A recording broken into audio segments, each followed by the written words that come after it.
make people take 20 sessions and they have to practice 40 hours and they pay me up front. So some guy wanted to get started with me because one of his buddies went from a 16 to a 9. And he says, well, if I pay you for these 20 sessions up front and halfway through I don't like you, what do we do? And I said, well, hopefully you did your homework.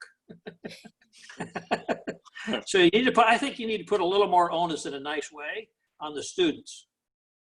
So the student can take 20 lessons and they only practice for an hour. I mean, if you were working on improving your piano skills, that wouldn't happen that way. So why should golf be any different? So. Now, you also do a very interesting thing that I think coaches out there would love to hear about, even members, is you pay your students to practice. Yes, I have some students that I have to do that with, not everybody, but maybe because people have asked me, like, especially with some of the juniors I used to bring along, because I had this one kid, I started with him when he was 12 years old, and he could shoot about 95 or 6 from the white tees. And then he won his last 2 years in high school, he won the state junior. So, I mean, that's wow. That's a pretty nice trip to take with somebody. And that's from 12 to 18. So that was a 5 or 6 year project. And this kid really worked at it. So how do you get your students? How do you, like, because I find that very interesting, is how do you get them, when people say you pay your students to practice, how do you do that? Sorry, I got off track there. For juniors, what I do is, I don't do any discounting, so I pay full rate because I haven't had any success giving people stuff for free, just they don't appreciate it. So what I would do is I might pay somebody $10 an hour, a kid, for practicing, and I'll just make up a number so I can do the math. If I get $100 an hour, so if they practice for 10 hours, they would get an hour for free. And there's no way if you're giving them the right homework to do, there's no way they're not going to get better under those terms. And what they've done is they would have earned that hour for free. So I don't give any away for free anymore. I make them earn it. And it's, for the juniors that I've taught, that's worked out pretty good. And also, too, just so you'll know, there's a really good player up in the Met section called Rob Labritz. Right. He's been a student of mine for 30 years. And that's what I did with Rob when I first started with him, because he was just a little assistant pro making $8 an hour. And I still charge him. But he got about 30 hours of my time the first summer for free, so you can do the math on how much he was practicing. I hope you increased his rate. You would not. He's a big muckety muck now, and he makes all this money leading money winner, so right. I charge him through the roof now. You can tell him I said so. Oh, and Rob, we love Rob on this show, and Rob is obviously an incredibly successful person in this section, but more importantly, just to kind of throw a shout out to him, he's even better of a guy. Yeah. Rob's as good as they get, and we were all very proud of him, what he did at Bethpage this past year. Yeah. Well, just on a little note, when his father passed away when he was much younger, I kind of became his father. Mm-hmm. And if I get a little teary-eyed telling you this, I apologize, but I have a real special relationship with him. Yeah. It's pretty nice. Yeah. So, I mean, that's the luxury of what we do, right? I mean, at the end of the day, it's those relationships and watching those pieces grow. I mean, not to go off topic here, but, us doing these podcasts, I feel like that at the end of the day, at the end of all this knowledge, it's, that's kind of the stories and what we'll all remember. I mean, for me, I was shagging balls for Hebron at 8 years old, and kind of looking now at all this stuff that both of us have done. That's the cool stuff in this industry. Sure. So, now, circling back to your... Go back just for a second. I just want to make one more point on Sarah's. Yes. The reason that I do these training sessions, I don't call them lessons, I call them training sessions, because I have stations set up and everything. Oh. But I always ask somebody, how long would they have to work on something till they own it and they wouldn't have to think about it? And that usually takes a while. That's a great point, though. And I think it's a really good point in the sense that if you're just giving a lesson per se and not holding the student accountable, really what does that even mean? And I love the station concept. I know Sarah does that very, very well, especially at Westchester, where not only are they learning or creating more knowledge about what they're trying to do with the golf club, but they're also learning how to practice. Yes. Right. And I feel like if you're not learning how to take that information in, like, I'll give you a quick example. My wife is a music teacher. She's a high school band teacher. And, here on this break now, they're not getting the same one-on-one type of development that they would like. But ultimately, by her giving them the tools, she can talk to them now once a week rather than every single day, because they know what to do on their own. And I think especially for the junior golfers out there, I think that's a very big thing, is between holding the student accountable, number one, and number two, encouraging the student to understand, how do I get better, not just when I'm in front of Bill, but how do I get back onto that lesson tee and impress Bill on what I've done the last week or the last 2 weeks. And I think that's what makes a great coach. Well, I'd like to jump on your comment just now. Please. The reason that people don't improve, and the reason I do stations and lots of teaching aids, and I'm a little bit different than Mike Hebron in this regard, is that, and if the two of you in the audience wants to write this down, this will be maybe the most profound thing I'll say this evening. Ready to go. Perfect. There is no good learning in a motor pattern setting without feedback. And I took a motor pattern class, and there were 25 of us in the room. We paid $1,000 for the day, and I was the only golf pro in the class. They had music teachers there, typing teachers there. And if you don't have any feedback, then there's no learning taking place, because you have no idea whether you did it or not. So that's why I set up all these stations, and they're all customized, shall we say, to the person's individual needs for the kind of skill acquisition that they'd like to have. So I'll give you an example. I'll pick on you, Joe.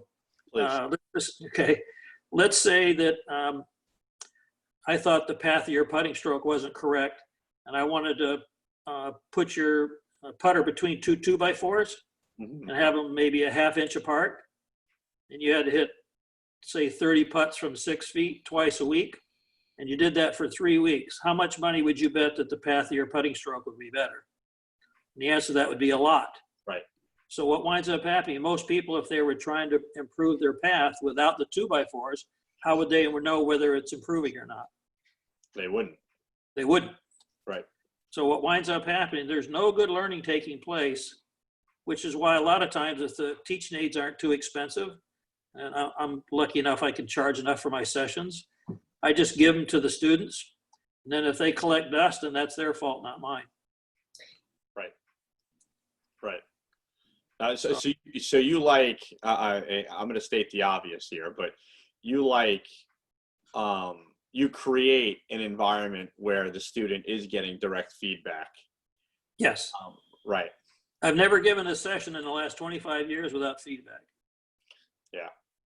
So go ahead, Sarah. Bill, I'm sorry, for people out there that might be coaches that are paying attention to this, that are given the hour on the range, leaning on the 7-iron kind of situation, what kind of things would you want to have so that you could create a feedback station that might not be too expensive or too hard to find to give coaches?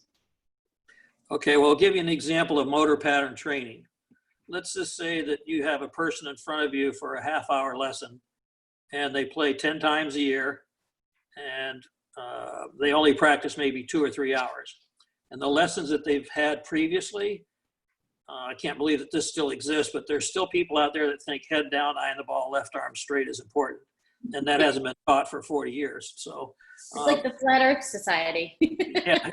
So what winds up happening, if that were a person that I had and I had a ½ hour lesson, I would have them hold the club, hover the club a foot off the ground at address, and I'd make them go right to their follow through with no backswing. And what that does is that would make them much more finish oriented and less ball oriented. So if you have a person that started in golf with the head down, eye on the ball, left arm straight, stay over it, don't move, then they're very ball oriented and they're not target oriented at all. So that's where I would start with that particular person if I had a ½ hour with them. So, and then maybe depending on how bad that was, I'll start out with maybe they have to take 3 practice swings and then they get to do a ball. And then they do 3 practice swings and then they get to do a ball. And if you're doing it that way, you're doing more dry runs, as I call it, than you are balls. And so you're going to have a chance of that motor pattern having a chance of changing. If you don't do any dry runs in this particular person, then the ball is going to always be their intent rather than doing the drill. So you can't change a motor pattern if you don't do things that don't involve the ball. So that's why dry runs are so important. So you'll see tour players all the time doing dry runs on the range. Now, Mark Somerville, who was very excited that you were going to be speaking with us tonight. Oh, geez. He Hi, Mark. he wanted to know about dry runs in terms of practice training. Okay. Let's just say I was trying to help somebody with their putting, and everybody's seen that rail, that white rail that I-line golf sells. Mm-hmm. And maybe you'd take 3 practice strokes with the heel of the putter on there, and then you'd put a ball down. And then you do 3 dry runs with no ball, and then put a ball there. And then as they get better, you could go to 2-to-1 and then 1-to-1. So you start out with the medicine at 3-to-1, and then maybe, I don't know, I'll just pick a number, say 3 weeks later, you might be at 1-to-1 if the person practices. Right. So I would say that probably like more of your stuff is motor pattern changing development as opposed to, I mean, you're technical too, right? But it's more of changing the pattern.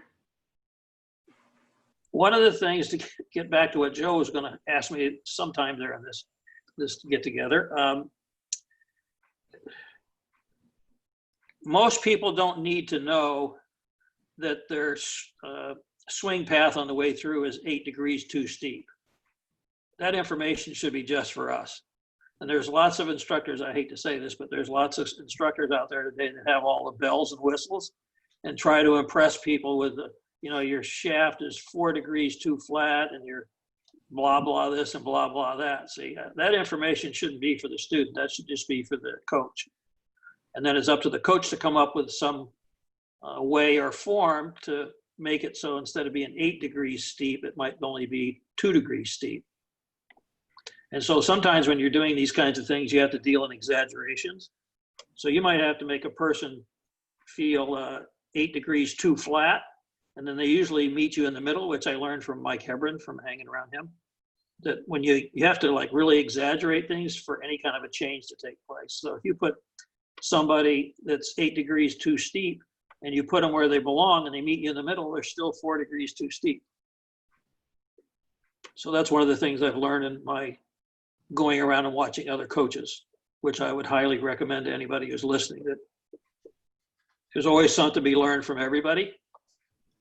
So if you just go and watch somebody that teaches all day long and you watch them for 2 days in a row, it'd be hard for you not to learn something. Right. And Bill Davis, you're very famous for that. I mean, going back, I tried to come watch you once at Jupiter Hills, but like people have been texting me all day today. They're like, oh, I got to get Bill Davis on there. I used to, you know, double space typewritten 1-page summary of what you learned. And so talk a little bit about how long have you been doing that and what kind of benefits do you see from that, talking about going to see other teachers? I'm trying to speed up the learning curve for the young people. And so I had to fly by the seat of my pants because I just came off of, when I was at Middle Bay, I just came off of playing. So, you know, I didn't know that much about teaching and I had all these lessons. So the younger people is that the acquisition of knowledge through seminars and reading of books is quite easy nowadays, but there's not anything going on about the practical application of your knowledge. And so one of the things younger people need to learn how to do is that you might see 3 things you'd like to fix during a session. And one of the things I learned from hanging around Claude Harmon, the father, was that if you work on this thing first, the other 2 may go away as a byproduct. And that's just something you get from experience and watching other people do it. So what I did was I made it necessary for all my assistants. And I'm very proud to tell you I've had 41 of my assistants go on and get their own head pro jobs. And I've had 8 of my assistants since they've just been teaching that are all making over 100 grand a year teaching. And that's all they do. So, and I attribute that all to me recommending to them that they go around and observe as many people as they can. And so what I did was I would make a person watch me all day. They couldn't come for a half a day. They'd have lunch with me. And then within 3 days, I had to get a double-spaced 2-page thing on what they learned. Now, I told them, I said, you can write things down there, like if you don't like my jokes, you don't like how I dress, I just want to, what did you learn from standing back there watching? And then they all have to buy me a bottle of wine, at least costs $30. I like that. That's the entry fee. And it's pretty funny because I've saved all those 2-page things I've gotten, and sometimes I go back and read them, and it's really amazing some of the stuff that they write down. So that was pretty cool for me. So Bill, it's quite popular that you've not only have taken your assistants and people who have taught under you, but you've affected a lot of people for the greatness in the industry. Right, whether that was directly or indirectly, you've influenced a lot of people in the industry, and there's not a lot of you, so to speak, in the industry. So my main question to you is, who influenced you from a teaching aspect over your years? So who would be maybe the top 3 or top 4 people that you really feel like affected the instructor you are today? Okay, I want to go just back a little bit, one thing, and then I'll answer that. Of course. Is, I've been so blessed to be mentored by some of the people that I've been mentored. And back in the day, they didn't have career links with the PGA. You know, you take somebody like Tom Neaporti or Claude Harmon, all they did was bring their assistants along and place them. And that Right. was part of your responsibility. So if someone came to you and you're the head pro and you have this assistant pro, and after 3 years with you, he's not any better than when he got there, then that's on the head pro. Yeah. And so I took that responsibility pretty seriously. And, you know, you had people like Walker Inman. You guys might be too young to know who those people are, but Walker Inman was past golf professional of the year for the PGA. And back in the day, he had 49 of his assistants. Then you had Hubby Hamjan, who was in Chicago at Onwencia. And he worked 6 months there and 6 months out in the desert. I forgot what the club was out there. He had 53 of his assistants. So that was kind of always a goal of mine, that I wanted to see if I could maybe get somewhere close to there. So it kind of pay it forward was always a very large part of what you prided yourself on. Yes, and I'll tell you why. You ready? Because you were asking me. Yes. My first big mentor was Craig Shanklin. And Craig Shanklin, one of the years that I was with him, this doesn't happen very often, he was president of the section, golf professional of the year, and finished second in player of the year. Wow. So pretty impressive person. And I'm still close to him today. Now, I believe our third stick here, Colin Amaril's father. Yes. Was, I used to play a lot of golf with him. Right. Yeah, Colin was telling that's why that name really rings a bell to me, because I believe Colin's brought that up on numerous occasions with me and his father. And then I wanted to, as long as you're asking the question, I'll try to go down the list here as best I can. Sure. But Mike Hebron was very influential for me because he asked those 3 questions. How often do you play? How often do you practice? And how often do you take a lesson? And those answers tell you how to proceed. Mm-hmm. Then you have people like, I haven't spent any time with Butch, a little bit of time with Billy, and lots of time with Dick and Craig. As a matter of fact, Dick and Craig and I actually have done 4 seminars together for the PGA way back in the day. And then Jim McLean, who's been a pal of mine, he helped me organize my thoughts. So that was kind of a fun thing to do with him. And can you just elaborate on that, Bill? What do you mean he helps you organize your thoughts? In what manner?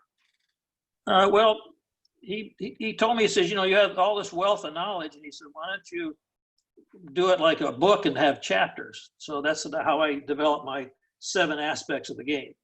So you have putting, chipping, pitching, bunker play, full swing, course management, and your emotional skills.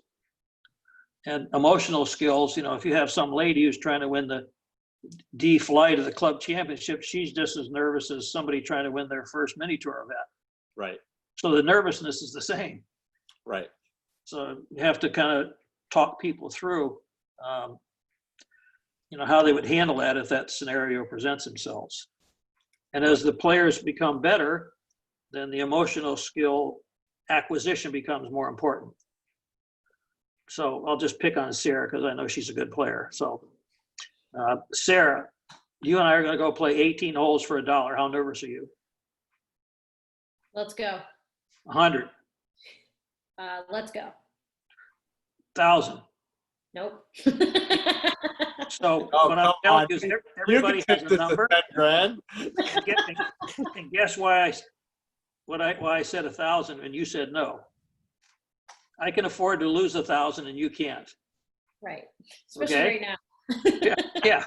So you see where I'm going? So you can talk to people. I did that with Jerry Kelly.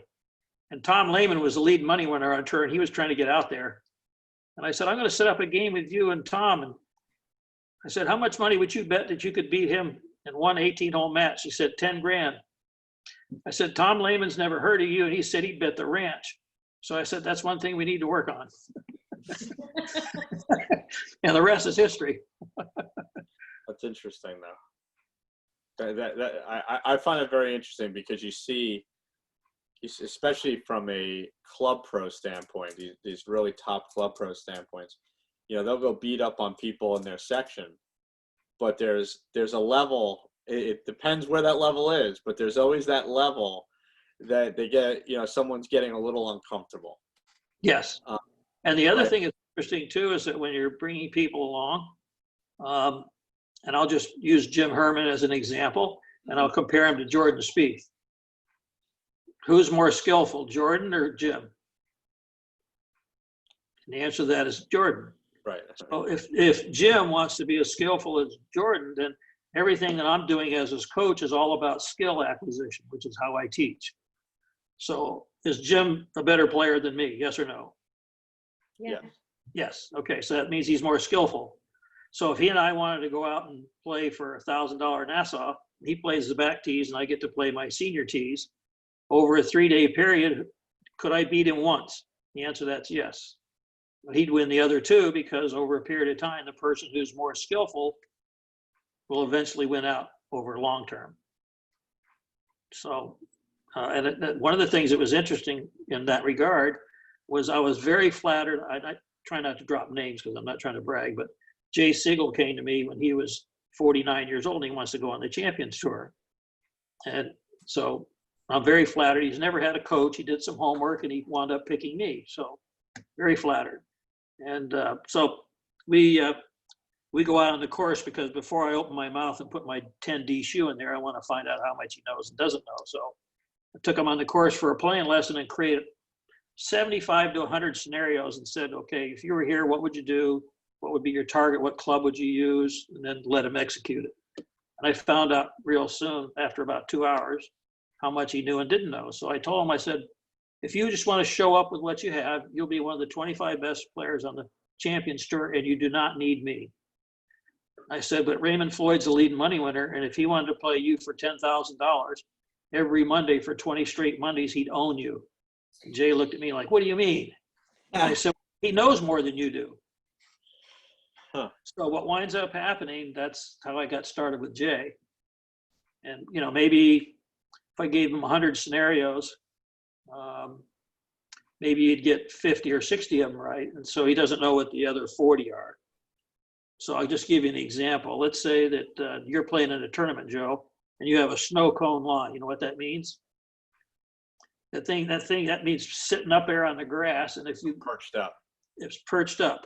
And so I asked Jay, I said, do you hover the club at address or do you ground the club? He said, oh, I'd ground the club. And I said, yeah, and you're going to half the time hit the ball damn near on the top end of the club. I said, you need to hover that thing about an inch off the ground. So just little stuff like that. Mm-hmm. And that obviously will be predicated in the person's score. Now, Bill, let's kind of take that and go down the Jim Herman path, if you don't mind. Sure. I think that's a very interesting one. And, Sarah could fill us in more about Jim, but, Jim was a golf pro up at Trump in Jersey. Is that correct? Yeah. Trump Bedminster. Right. So you took a club pro and you've kind of changed his life a little bit, or helped him change his life a little bit. So I'm curious on this conversation that we're having. How much did that play a role in Jim? Where was Jim day one? How did you help Jim kind of reach his goals? Okay. The thing that's kind of interesting is there were 3 people who have been harping on him to come see me for 5 years. Oh, interesting. And they didn't do it because he's never had a coach before. He'd had people look at him and say, okay, stand an inch closer because you look too far away. And that was the extent of his coaching, Mm-hmm. And the thing that's kind of interesting, Joe, are you really good at what you do?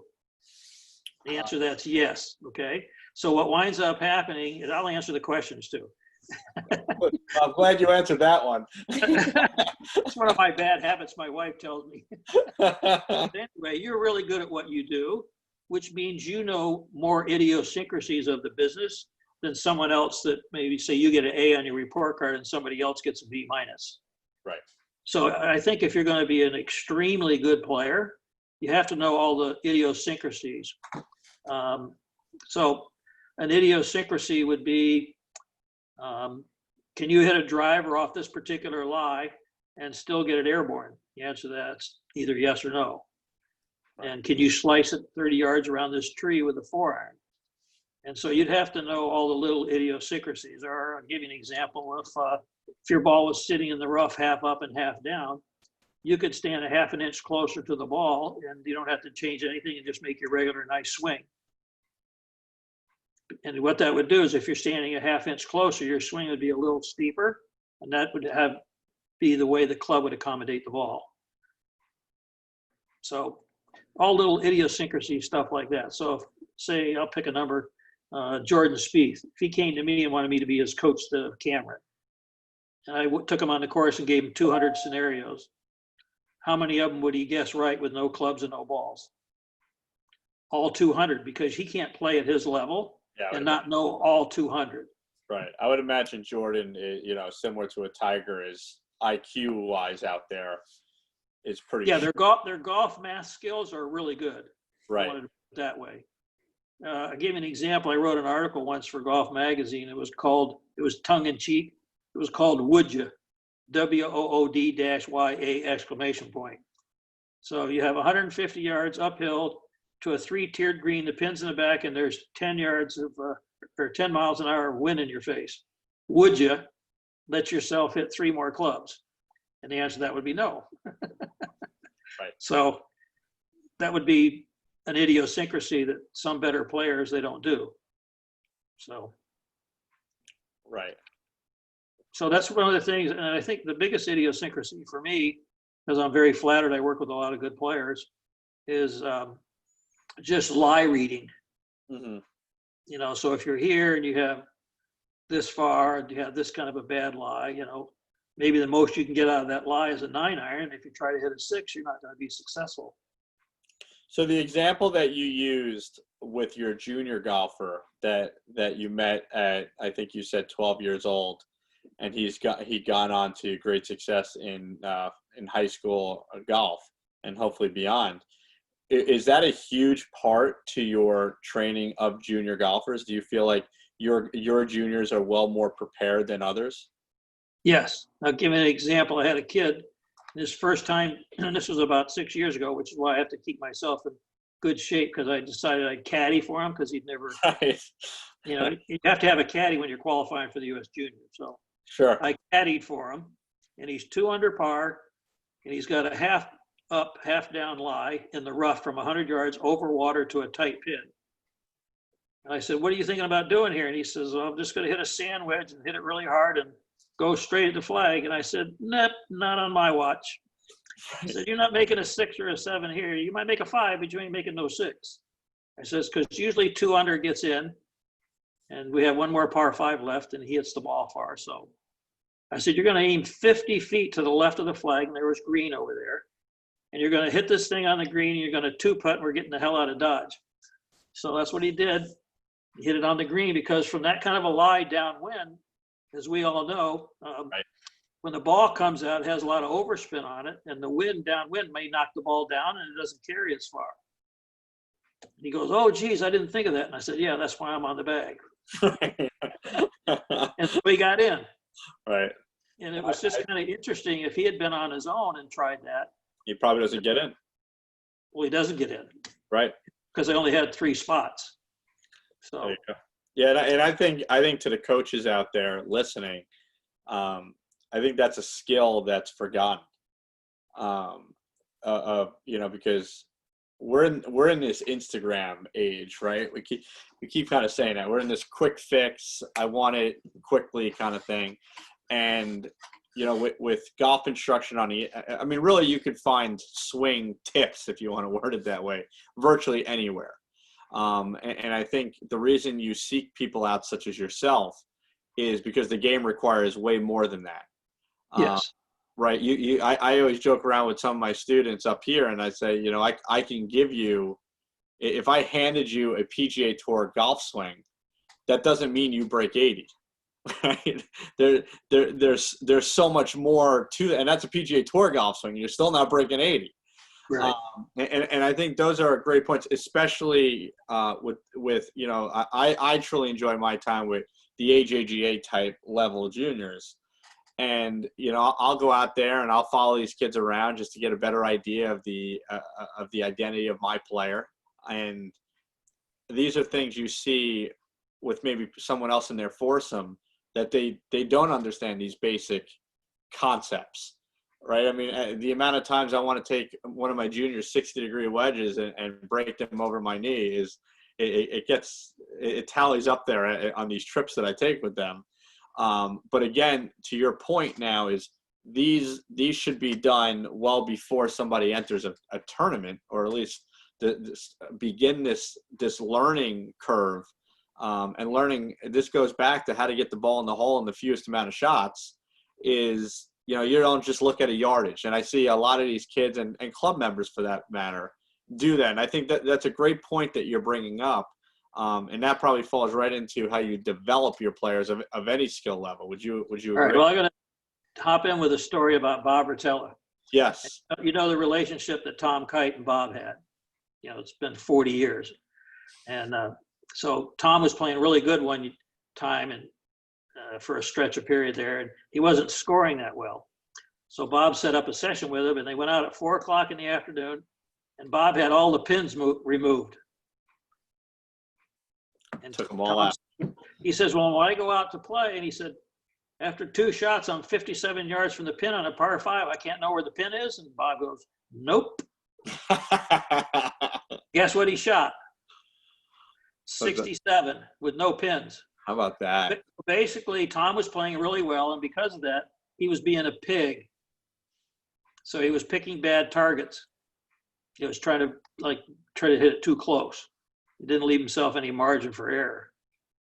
And that's another thing that I work on a lot, because you have data points now. So all good players, pretty much, I work with data points. And I'll just tell you one of them just to have a ha-ha here, so we're not serious all the time. The Tour has a category. It's called Gopher, G-O-P-H-E-R in parentheses. That means you go for a par 5 and 2. And so do you know what the average length first putt for people that are successful at that? How long the first putt is for an eagle? What's that? 62.7. So when I'm working with a really good player, he wants to hit a par 5 and 2, I have an assistant with me, and I have him go take the flag out. And the guy says, "I can't know whether the pin's on the front or the back or left or right." And I said, "Not when the average is 62.7. Right. And when I was bringing Jerry Kelly along, we were out on the course for a playing lesson, and he had 220. And I said, "Now, we can either pick up the ball and put it as far away from the pin as we can get, and your next shot's putting, or you can have a go and live with what you do." And he says, "I'm going to have a go and live with what I do." And I said, "That's why we need some help." So it's just kind of interesting. Some people place their expectation levels way too high. And then because of that, it could cause them to make a poor decision or a bad swing, or they try to get too cute and they steer it. So Bill, how do you manage those expectations from like a country club golfer level? well, they did a study down here at PGA National one year, probably it's been 15, 20 years ago, and they went to the first hole on the Champions course, and you could go out there at 6 o'clock at night and stay light till. And if you would hit 3 balls from 150 yards, they would give you a sleeve of balls for free. And they had all kinds of golfers. And for people who have handicaps of 25 or higher, what was the percentage of the balls that were on the green putting after the first swing? Less than probably 1 out of 3. 4%. From 150 yards, only 4% of the balls wound up on the green. Wow. Now, back then, they didn't differentiate between men and women. So the women that were hitting a 7-iron 150 yards would have to have obviously been pretty decent players, But I just thought that was kind of interesting, and I'll just try to do it off the top of my head. I think for people that had handicaps of 10 to 20, it was only about 15%. And I think if you go to the data, the number of people that actually hit the green on tour from 150 yards, I'd have to look it up, but I think it's about 65%. So that means 35% of the time people miss the green from 150 yards. Right. So I just try to manage people's expectations. So, and Nick Price was, he and I haven't spent much time together the last 5 years, but prior to that, we spent a little bit of time together. And he used to have this, it's hard to do it on this, but let's just say I did I'll just use a ruler, and you had a green, and you could show it where, let's say your window where you'd miss the ball left and right was from the left side of the green to the right side of the green. Well, to make sure that that window got covered and you didn't wind up in the water or the bunker, then you'd aim in the middle of the green. And if your window was a little smaller, say from the left edge of the green to the middle of the green, and the pin's on the left, then you would aim the left portion of your window at the flag. And if you pulled a little bit, you hit a stuffer. And if you're not, your next shot's in the middle of the green putting. So I thought that was a kind of a cool way. So each person, depending on their skill level with their ball striking, has a window. And if somebody's window is from the left to the right side of the green, then they should always be aiming in the middle so that they don't go in the bunker so much in the water. If they aim the middle of that window at the flag, then the ones that are over on the left, if there's a bunker there, then their misses could be in the bunker. And Sarah, I know you're really good at this. You give people playing lessons. If you actually went out and told somebody for 18 holes that they had to do exactly what you said. So if you told somebody that on a par 5 they had to aim over at a tree and tee off with a 5-iron, don't look at me like I'm stupid, just do it. Okay? Could you take a person who shoots 90 and make them shoot 85? Just you doing all the decision making. Yeah, I think so. The answer to that would be yes. That'd be a piece of cake, easy. That'd be a Las Vegas bet. So what winds up happening, you could actually not change anybody's swing or grip or anything, and actually teach them how to shoot a lower score just by helping them with their decision making and targets to pick for their skill level. And I don't think very much of that is taught anymore. So that's why somebody like me stays busy. Well, I think that you just brought up a great point, because right now, I mean, the majority of us are only going to be able to give playing lessons for a while, Joe, up in New York, down in Florida, and people listening that play golf or who are teachers, it doesn't matter. It's like, here's some good ideas to do with your clients out on the golf course, or as a golfer, here's something to ask your coach to do for you. Like, I want you to make every decision for me on the first 3 holes. I'll give you an example. When I was at Jupiter Hills the first 2 years, one of the members retired as the chairman of the board of Merrill Lynch. And he came to me and he was about an 8 handicap, and he said he wanted to have a nice swing, say like Nick Price, and he wanted to hit the ball really well. So I said, well, why don't we do this first? Meet me at 4 o'clock on the first tee on the village course. And we're going to play 9 holes, and you're going to hit all the full shots. And every time you're within 40 yards of the green, I get to finish for you. And we shot 39. So he said, you made your point. He said, you made your point. So we worked on his short game. So that's interesting. What can we as coaches take from that? Right. So you have the John Smith walks onto your tee box. You ask him, let's say you have 2 hours with this gentleman for the first lesson, and you're kind of evaluating, you're talking to him, you watch him hit some shots. Let's call him a 16 handicap, right? And what we're saying on one hand is if we, the coach, made the decisions for this individual, we could probably get him to a 14 handicap, let's just say. Probably even better, quite frankly, but let's just say a 14 handicap. And then on the other hand, you have a coach trying to create a different skill set. But in reality, based on what we're saying right now, which I wholeheartedly agree, that doesn't mean his handicap's going to change at all.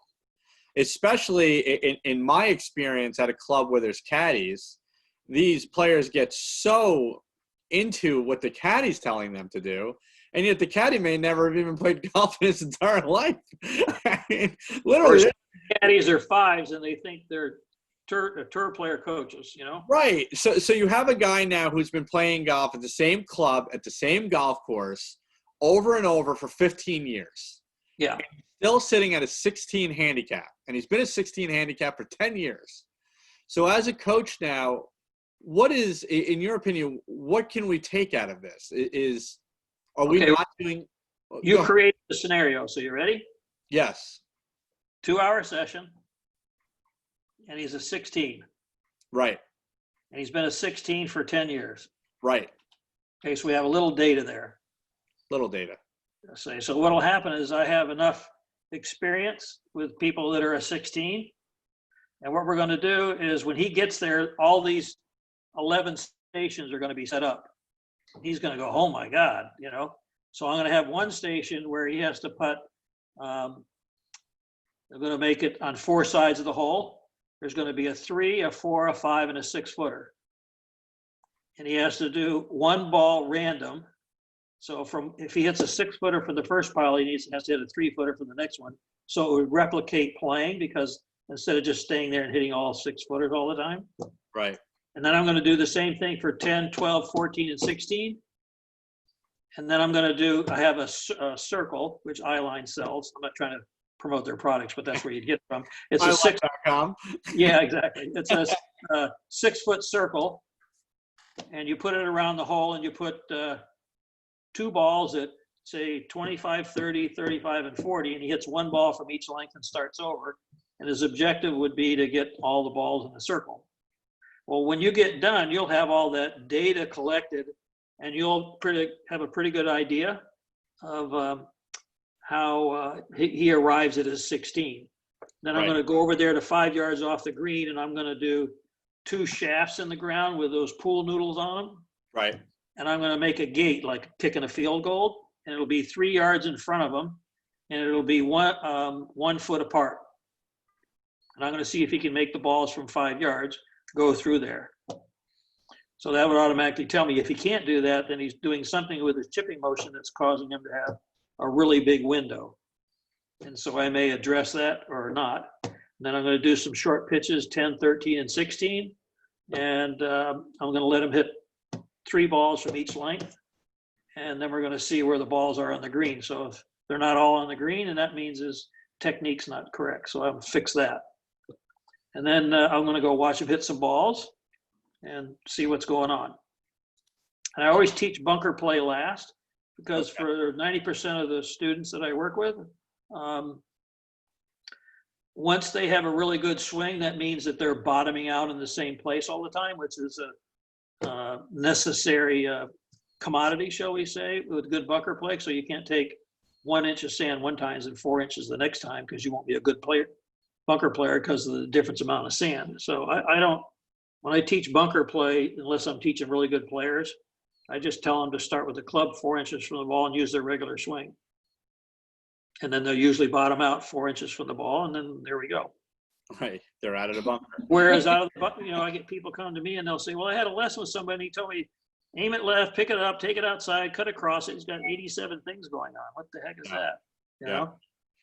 And I think that's, I mean, gosh, it's, as we all been home during this Corona, it's given us time as coaches to reflect on, are we doing everything possible to make the student in front of us better?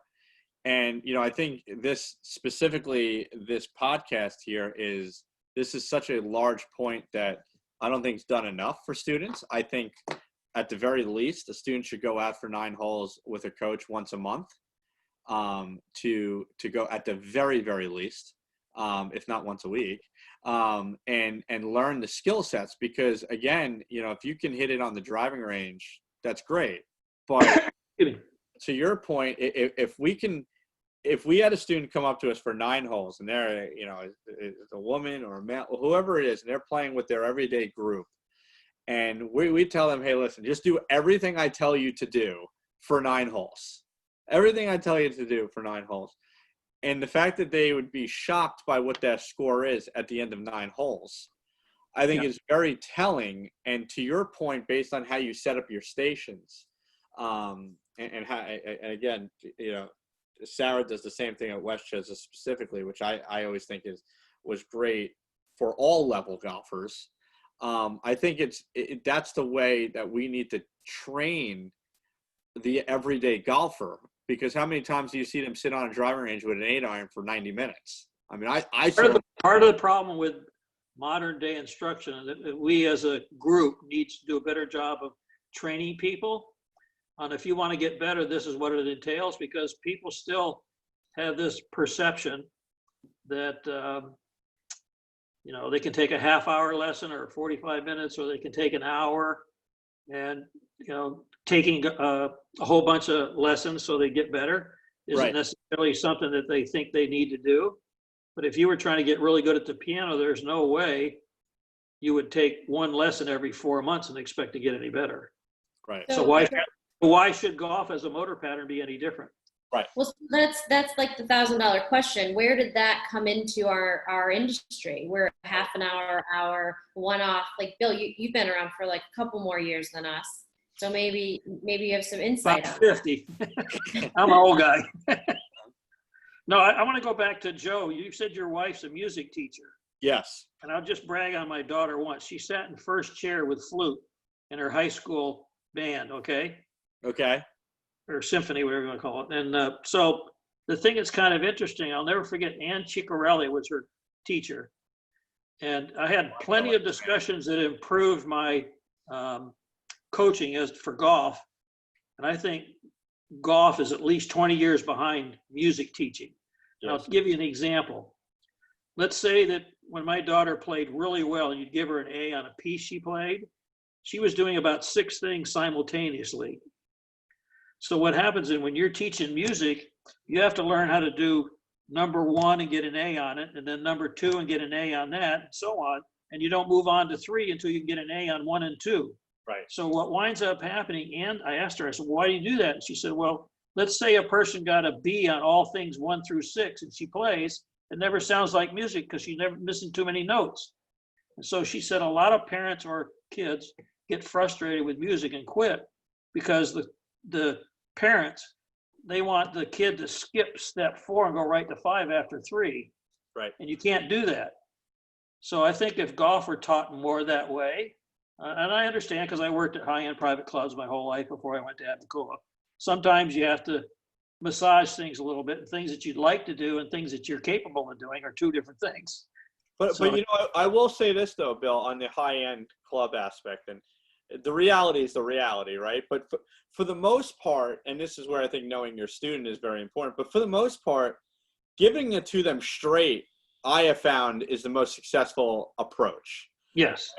If you're beating around the bush and you kind of just telling them something because you put their skill level in this specific category, I think if you give them straight and you say, listen, we're not moving on past 50 yards until you get this shot and this shot down, because that affects this next shot. I mean, you know what's so important to what you're bringing up is why the interview process is so important. And when I do seminars for the PGA, that's what I talk about when I go right out of the gate. Right.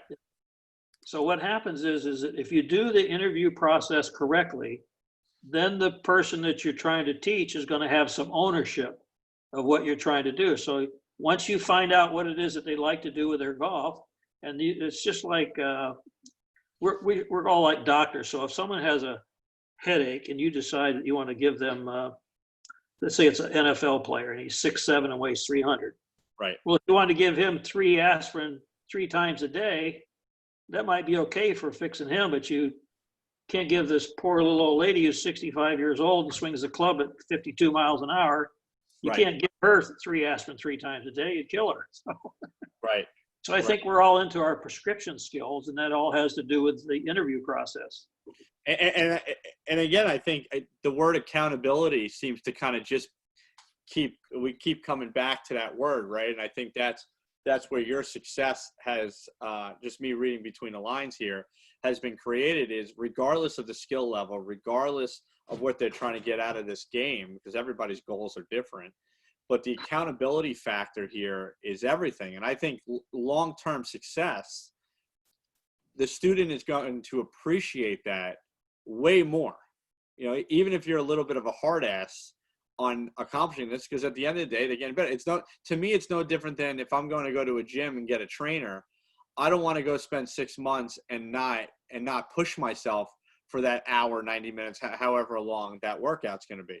So going back to you and what we're talking about here is, and this is why I hate the hour lesson, right? If I'm seeing somebody 1 hour every 6 months or something, I don't even want to teach that person, to be completely frank with you. Sure. And that's why I like how you do your programming, because again, it goes back to the accountability and holding that student just as responsible as we are holding ourselves as coaches. So if you're going there and listen, if you only have a few hours a week, go in there and put in 30 minutes. But if you're putting it in a time management way and you're spending your time, let's say it's putting, you got your 4x4s on the putting green and you're spending 15 minutes doing that, that's a hell of a lot better than 60 minutes without it. Yes. Okay, well, you're bringing up a good point here, and it's part of how my style is. Have I ever taken somebody from a 25 to a 15 and it took 3 years? The answer to that's yes. Oh, okay. Have I ever taken from 25 to a 15 in 1 year? The answer to that's yes. And what's the difference in the two? Well, the information. Time. T-I-M-E. Okay. So the Right. person that went from 25 to 15 had nothing to do but time. What about ability? Well, that has a little bit. The person I took one time from 25 to 15 couldn't go any farther just because Right. of that. Right. But the point is that you're dealing with the people that have time. Yes. So let's just say I'm going to teach. Do you know how to play the piano? I do. You do. Do you know how to play the trumpet? No. Okay. So you're going to come and take trumpet. played. You're going to take trumpet lessons from me. All right. And you ready? You're very good at what you do. You're happily married. Do you have any kids? I have a little girl, Okay. And how old? 5.5 months. Okay. So what's a commodity that you don't have a lot of? Time. Time. Okay. So if I'm going to bring your trumpet playing along, I might look at it more like a 1 or a 2 year project. Mm-hmm. And maybe we should be over at this particular level by the time that occurs with the amount of time we have to devote to it. And so that's kind of how I do things. So someone will say to me, well, Mrs. Smith over there went from a 25 to a 15 in 1 year. How come I can't do that? Well, this is what she did. And then the person says to me, oh, I didn't know that. So, Right. Now, let me ask you this, Bill, on that note, is walk me through your interview process. Is it during a first lesson? How are you going through this interview process with that individual? well, I ask them my Mike Hebron questions. How often do you play? Right. Practice and take a lesson. That's the very first thing I ask them. And then if it's my first session, I'm going to have them chip I have a station where they're going to chip 3 balls with a lob wedge to a particular pin. They're going to hit 3 chips with a pitching wedge to a pin and 3 chips with a 7-iron. Then they're going to go over here and do a 15-yard pitch onto the green with a lob wedge and a pitching wedge to 2 different flags. And so they're basically being interviewed because I'm finding out what their skill level is. Mm-hmm. And then I watch them hit 10 bunker shots and don't say a thing. And some of them don't like it when I go, Right. and I don't say anything else. And they say, what is all that? I said, I'm just taking notes. And then I'll watch them. I hit 10 balls, and they usually say after the 4th ball, what did I do there? I said, well, I'll just tell you the same thing Harvey Pennick said, the first 10 don't count because you're just warming up. So, Right. Right. and then you watch him hit a few balls, and I let him hit 5 balls with a 9-iron, and then 5 balls with a hybrid, and then 5 balls with a driver. And then if that takes 45 minutes, then I have 45 minutes left because I only do 1.5-hour sessions now. Okay. I have 45 minutes left, and I've done my assessment while they're doing those things. And then I'm going to take them back over here and say, well, on chipping, we need to work on this, and on bunker play, we need to work on this, and on this, on your full swing, we need to work on this. And I might spend 15 minutes on each of those 3 things, and then the session's over. Right. Right. And just one more thing, Sarah, if their pitching is worse than their chipping, then I'll do the pitching instead of the chipping. Say that one more time. If their pitching's worse than their chipping, then I would do the pitching instead of the chipping. Okay. So and just to go back a little bit, you might have somebody that the way they swing and the way they stand to the ball don't go together. So if I said Mo Norman, do you know what I mean by that, right? Yes. Everybody Mo Norman? Okay. So let's just say that we had Mo change his setup. So he was bent from the waist first with his legs straight, bent his knees second, and his arms hang down, and then he had to hit from there. What are the chances of anything good happening from there? Right. 0. Right.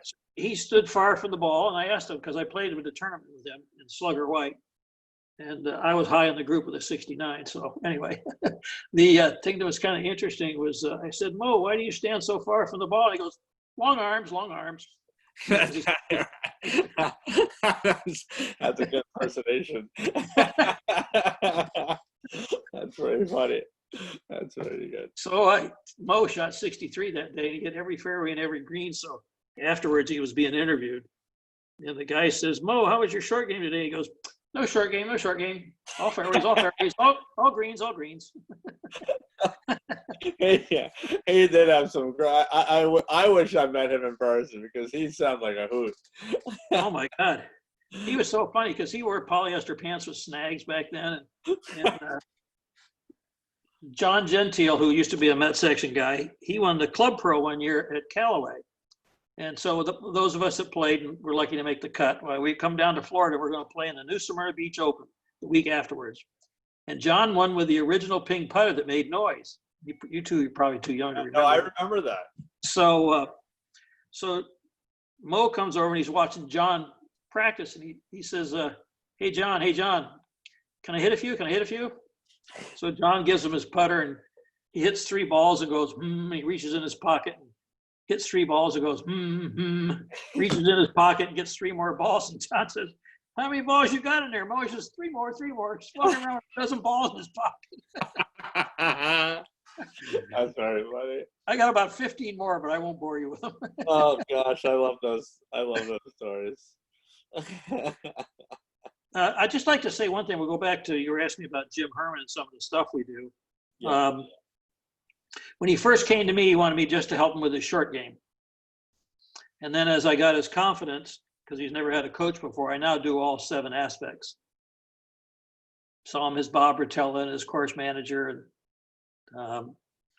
all that kind of stuff. And I spend probably now, after 6 years, 70% of my time organizing his practice. So if he goes off and practices this and he doesn't get any better, then that's on me. How about that? And I told him I'll take that responsibility. Interesting. So the better the player is and the more time they spend with me, then I'll take that load, so to speak. Sure. If I set it up and they don't get any better, you can get rid of me and get somebody else. Right. So Bill, I have maybe a final question. This has been awesome, hanging out with you and getting I'm getting lots of feedback from other coaches. Sue, I can't remember Sue's last name. She was on our show. She was from Massachusetts, yes. No, I know Sue. Sue Kaffenberg. Is she? Yeah. Hi, Sue. No, I'm just saying all the people that are commenting, like you have a pretty long reach of coaches who are very appreciative for all your input and knowledge. So touching on that, for my last question for you tonight is, for up and coming coaches or people who are head professionals or in some other part of the golf industry that are looking to get into teaching and coaching, what's one book? Maybe it's a book? Is it a seminar? What would you recommend that they do like right now? I would spend $200 and you can randomly pick 6 golf books, and it doesn't make any difference what they are.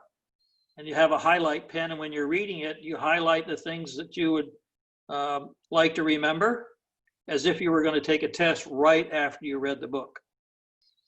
And I would do that, and I would write those things down, and then I would give the book away to somebody else to have the privilege of reading the book, and then they can make their own lines in the book where they want to. And then the next thing I would do is, and if somebody needs a loan, I'd be more than happy to help them on this one. That's because of how strong I feel. Is you cannot, under any circumstance, watch too many other instructors. And if I were doing it, which I did, I would always pick on people who are busy all the time. So you don't need to necessarily go, although it's beneficial, if you took top 50 teachers, top 100 teachers, things like that. There's plenty of people teaching out there that are booked 3 weeks in advance and teach 8 hours a day, 4 in the morning and 4 in the afternoon. And you don't get to teach 8 hours a day, 5 days a week and be booked 3 weeks in advance and not have some idea what you're doing and have your students be happy. So those people are awesome to watch as well.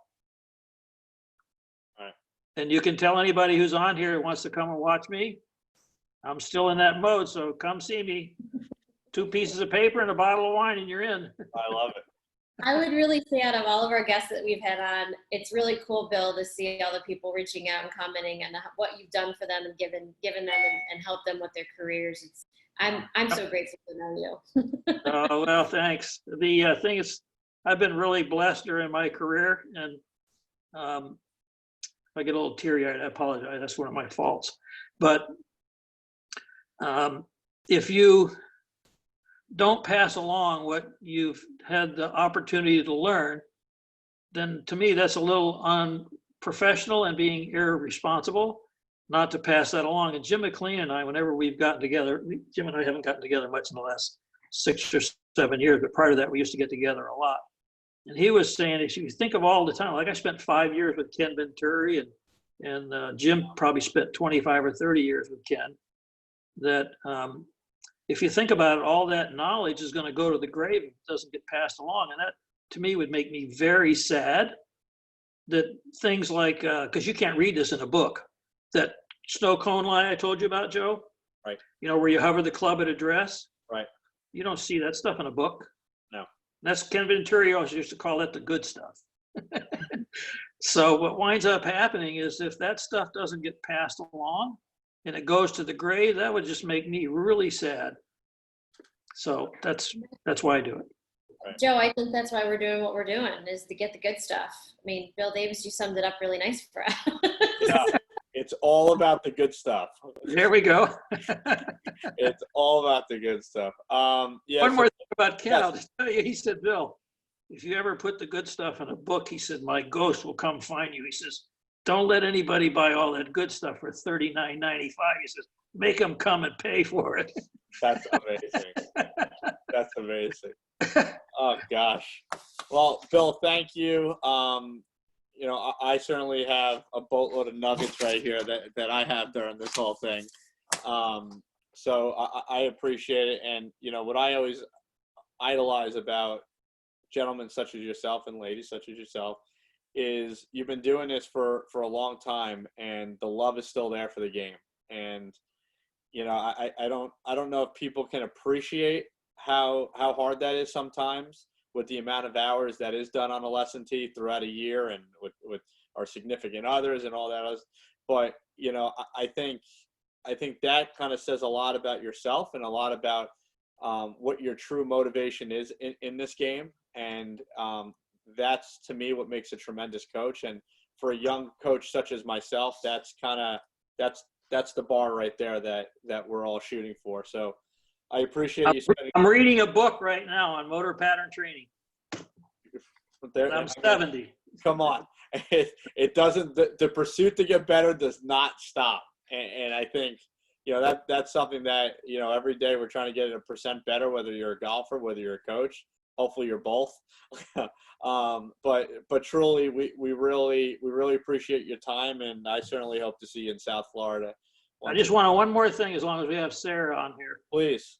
I want to put a little plug in for my buddy, Brian Cregan. So you just tell him that he's been an awesome influence on me, and I'm twice his age, and I will be ever grateful for everything I've learned from him. That's very. I'll make sure to pass that along. I'm going to record that one. Good stuff right there. Done deal. No, thank you so much. Stay safe, and we'll see you soon. Okay, and thanks for having me. I'm flattered. Thanks, So Al. long. Take care. Okay. See ya.